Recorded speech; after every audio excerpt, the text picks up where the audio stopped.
大棠有機生態園唐人街餐館啲嘢有幾好食嘅，唔使多講啦。想唔想知道法即使係點樣嘅呢？等達照話你聽。好啊，嗱，今日咧我帶大家嚟咧，都係我哋啲元朗鄉親啊嚇。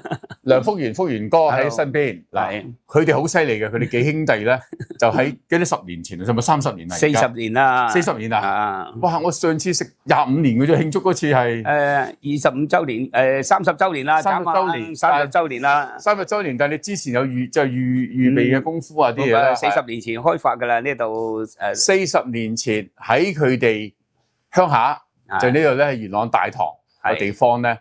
就喺大棠谷呢一帶咧，就發展荔枝山莊。係，跟住荔枝山莊咧嗰陣時就嚟食下荔枝啊，食下龍眼啊，咁就冇乜其他嘢嘅，摘下荔枝嘅啫。收尾佢哋好叻，佢哋好犀利啊！佢哋即係當然啦，即係有盆菜啊啲咁啦，咁又有騎馬啦，咁一路發展落嚟咧，淨係荔枝唔得啦。係啊，哇！我第一次食嘅時候咧，就係佢哋啲 strawberry 啊，即係日本 strawberry 食嘅之後，哇！好勁啊！真係可以喺香港食到咁嘅 strawberry 一流，咁咧佢哋就越嚟越犀利啦。strawberry 啦，咁亦都有種米啦，種翻元朗嘅絲苗米啦，係啦。咁亦都有木瓜，啲木瓜好靚嘅，粟米又靚。菠蘿都有，係啊。嗱由菠蘿咧，佢哋發展到咧做咗鳳梨酥。鳳梨酥。咁我同好多朋友都話咧，寧願食佢哋嘅鳳梨酥，都未必一定食台灣嘅鳳梨酥，係啦，咁咧所以因為佢哋好用料嘅，即係啲牛油用好靚牛油啊啲嘢嚟做啦。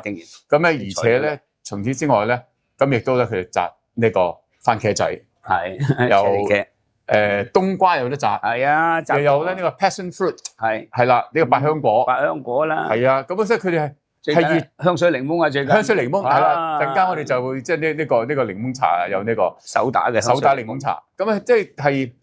佢一路發展落嚟咧係冇停㗎，我覺得佢哋同埋最好嘢咧係3代人一齊做啦，由佢哋第一代，佢哋啲仔女第2代，一個孫，第三孫啦，已經出嚟做啦。係啊，你唔好睇佢年紀唔係好大啊，有孫㗎啦，佢已經個孫出嚟做嘢啦，已經喺英國翻嚟。陸道問個孫都20幾歲咯，8個孫啦，我而家犀利真係鄉村係咁。係啦，大孫我識啦，大孫咁啊，英國翻嚟嘅靚仔啦，咁有女朋友咁啊，見到佢，哇，好快有第4代㗎咯。唉，隨緣啦，隨緣啦，隨緣。係啦，呢啲就手打檸檬。嗱，呢啲就手打檸檬茶啦。就係即係佢哋自己種嘅香水檸檬，係啦，我都好多時去摘嘅，摘翻去除咗自己用之外，有時放喺屋企都好香嘅，令到係啊，因為辟味。其實係辟蟲啊、辟蚊嘅可以，係辟啲香。咁咧就淨係摘嘢嗰個部分都好開心嘅，每次嚟咧我都係趁佢唔單止啊，仲要講呢啲菩提子先犀利嘅，香印啊！喺香港種香印嘅菩提子，仲有。唔止香印嘅，好多種嘅，好多種含香蜜啦，夏克巨峰啦，巨峰係啦，同埋長我中意食巨峰嘅，因為係巨峰係啦，我中意食巨峰嘅，因為巨峰10個品種啊，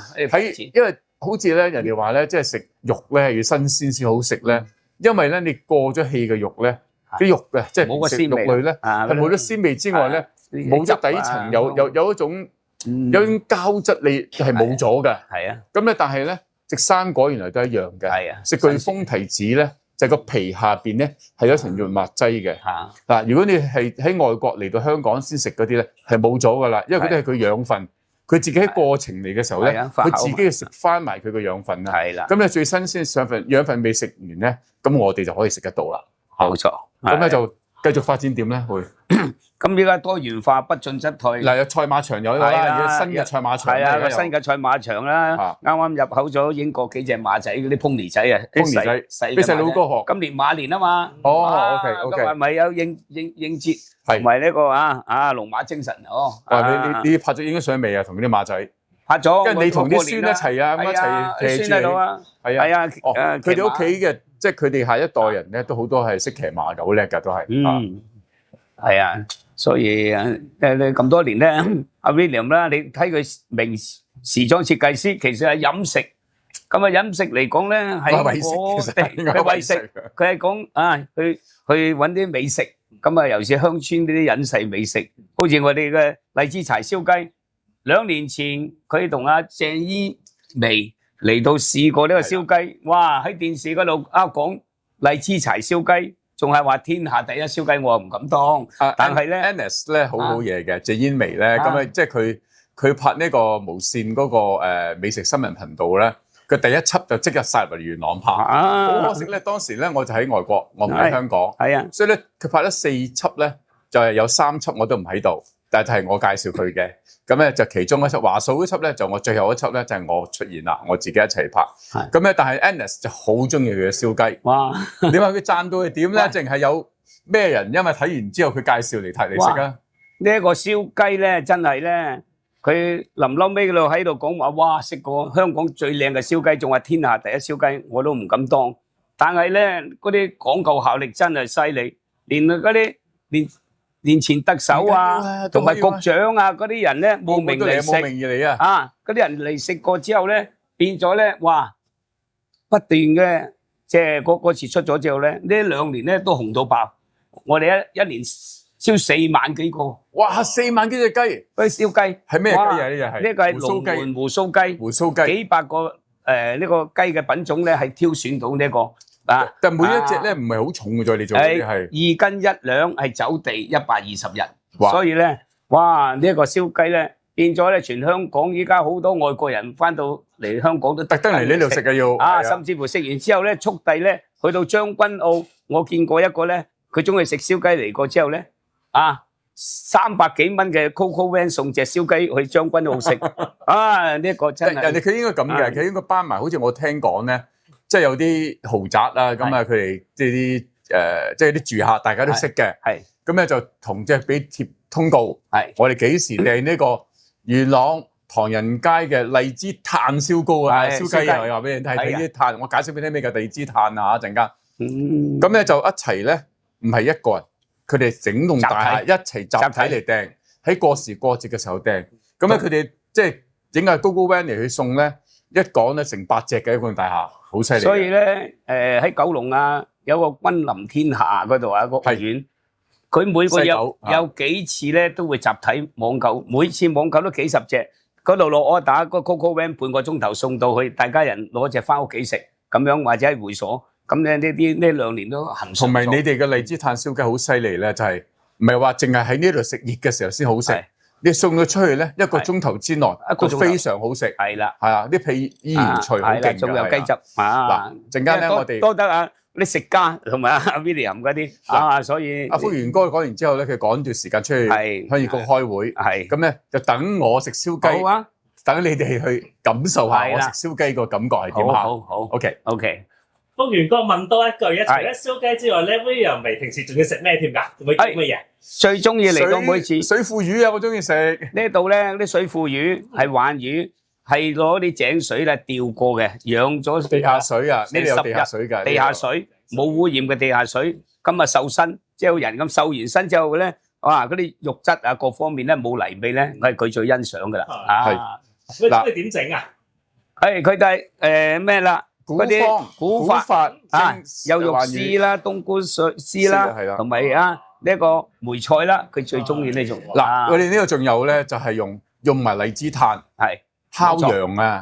我呢度咧就係蒙古包度烤羊啊！蒙古包依家有唔使去新疆蒙古咧，有啲蒙古包喺度有冷氣嘅添，咁咧就喺隔離喺度烤羊，成隻烤，係啊！咁咧呢啲係特色，變咗咧有呢啲風味，所以咧依家不停改進咧就改進同埋不進則退啊嘛，所以啲美食咧要喺鄉村尤其是咧我哋獨有嘅荔枝園冇嘢多，荔枝柴多嘛，咁咧其他地方冇啦，淨係得呢度。我哋正式荔枝園，但係呢唔係淨係荔枝柴啊嘛，你用荔枝柴再轉化佢變成炭，荔枝炭，荔枝炭去燒，荔枝柴轉化咗荔枝炭嚟做燃料，咁有嗰種芬香味，所以呢度嘅特色就係同埋個炭咧，因為你淨係柴嘅熱度唔夠嘅，炭先犀利嘅，炭咁咧就有嗰種芬香味，係啦，有嗰芬香味。所以咧，呢樣嘢咧就多得 William 俾大家宣傳下，知道喂有啲隱世美食呢度鄉村特色。嗱，我哋嚟緊幾集咧就係介紹大家咧喺呢度